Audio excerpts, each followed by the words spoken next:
समाज, कला, विज्ञान, साहित्य, हर विषय के साथ इतिहास का संबंध है। हमारे जीवन के हर पहलू को छूता है इतिहास। किसी एक शहर का या देश का नहीं, बल्कि पूरे विश्व का एक इतिहास है। और इतिहास को जीवंत बनाते हैं उसके कुछ अंश, जो हर क्षेत्र में फैले हुए हैं।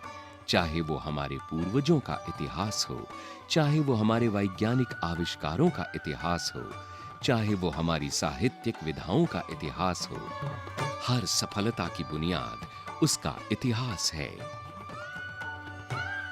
ऐसा ही एक ऐतिहासिक क्षेत्र और भी है, जिसके अंश आज भी खुद अपनी कहानी कहते हैं, और वो क्षेत्र है ऐतिहासिक इमारतों का। वो इमारतें जिनकी कारीगरी, जिनकी भव्य बनावट, उनके समय की सोच और परिवेश की कहानी खुद सुनाती हैं। कई बार इन इमारतों को देखकर मन में कई जिज्ञासाएं उठती हैं। क्यों बनाई गई होंगी ये इमारतें? कहां से लाए गए होंगे अनगिनत पत्थर? किसने बनाई होंगी ये इमारतें? जब बनी होगी तो कैसी दिखाई देती होंगी? और भी न जाने कितने प्रश्न हमारे मन में उठते हैं। क्या आपको नहीं लगता कि इन प्रश्नों के जवाब पाने के लिए हमें एक ऐसे ऐतिहासिक सफर पर चलना चाहिए, जहां ईंटों और पत्थरों से बनी इन इमारतों के साथ हम कुछ बातचीत कर सकें, उन्हीं से उनका इतिहास जानने की एक कोशिश कर सकें। तो आइए चलते हैं दिल्ली के सफर पर, जहां की ऐतिहासिक इमारतें देखकर हम अंदाजा लगा सकते हैं कि दिल्ली कैसी रही होगी। हमारी आज की कड़ी में हम एक ऐसे परिसर की सैर करेंगे, जहां इतिहास से जुड़ी अनेक कहानियां इमारतों के रूप में प्रत्यक्ष खड़ी हैं। और इस परिसर का सफर हमें दिल्ली सल्तनत की विशेषताओं का परिचय देगा, जिनके कारण इतिहास को एक नए तरीके से परिभाषित किया गया। इतिहास जानने की जिज्ञासा हमेशा हमारे मन में बनी रहती है। इसी जिज्ञासा ने हमें दिल्ली के कुतुब परिसर को देखने के लिए प्रेरित किया। इस परिसर में है कुतुब मीनार, जो तुर्की शिल्पकला का खूबसूरत नमूना है। इसके चारों ओर बने परिसर में अनेक ऐतिहासिक स्थल हैं, जैसे मस्जिद कुव्वतुल इस्लाम, इल्तुतमिश का मकबरा, अलाउद्दीन खिलजी का मदरसा और मकबरा, अलाई मीनार, लौह स्तंभ, अलाई दरवाजा आदि। इन सब स्थलों को कुतुब परिसर में शामिल किया गया है।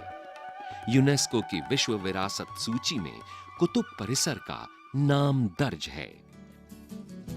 विश्व भर से सैलानी इस मनमोहक स्थल को देखने के लिए यहां आते हैं।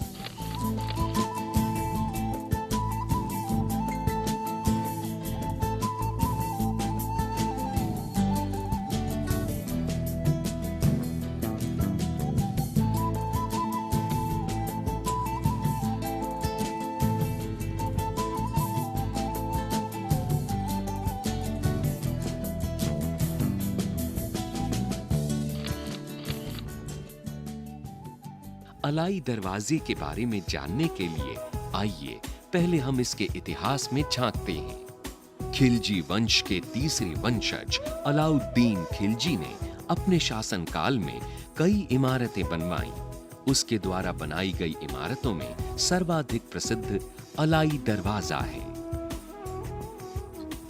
ये इंडो इस्लामिक वास्तुकला का खूबसूरत नमूना है।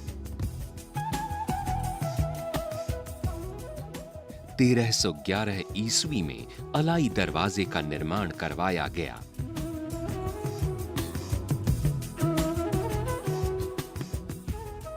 कुतुब परिसर में स्थित कुव्वतुल इस्लाम मस्जिद का दक्षिणी मेहराबदार द्वार अलाई दरवाजे के नाम से जाना जाता है। इस दरवाजे को 4 जगह से खुला रखा गया था।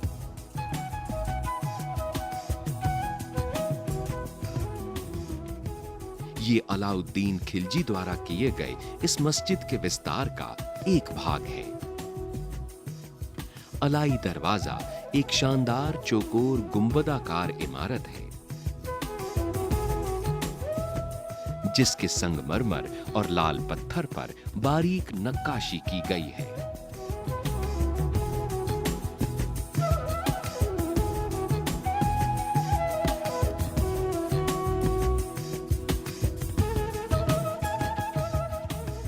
अलाई दरवाजे में गोलाकार विशुद्ध मेहराबों यानी ट्रू आर्च का प्रयोग किया गया है। हिंदुस्तानी इमारतों में विशुद्ध मेहराब का प्रयोग तुर्कों के आगमन से हुआ।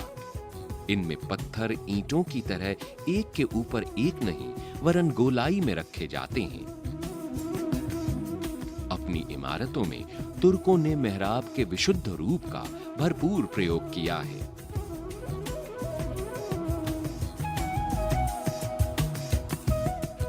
तुर्कों ने बैजंतिया साम्राज्य के लिए उन्हें रोम से सीखकर विकसित किया।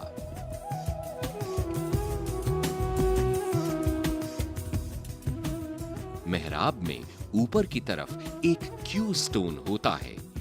चौकोर इमारतों पर गुंबद बनाने के लिए स्क्यूचस का प्रयोग हुआ। इससे इमारत को अष्टकोण का आकार दिया जा सकता था और आसानी से गोल गुंबद बनाया जा सकता था, जैसा कि अलाई दरवाजे में देखा जा सकता है। खिलजी स्थापत्य कला 11वीं सदी की है और इस कला की विशेषता है कि इसमें धंसी हुई ईंटों के उपयोग से ज्यामितीय आकार में सजावटी प्रभाव दिखाया जाता है, जो कि अलाई दरवाजे में स्पष्ट देखा जा सकता है।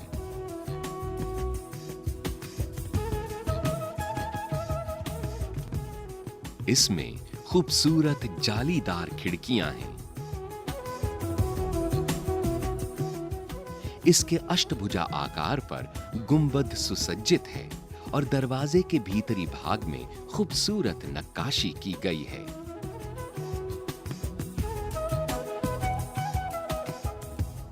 कमल के फूल की कलियां, घोड़े की नाल के आकार की मेहराब और उसके नीचे कमल कली के छब्बे कुछ विशेष रूप से महत्वपूर्ण संरचनाएं हैं।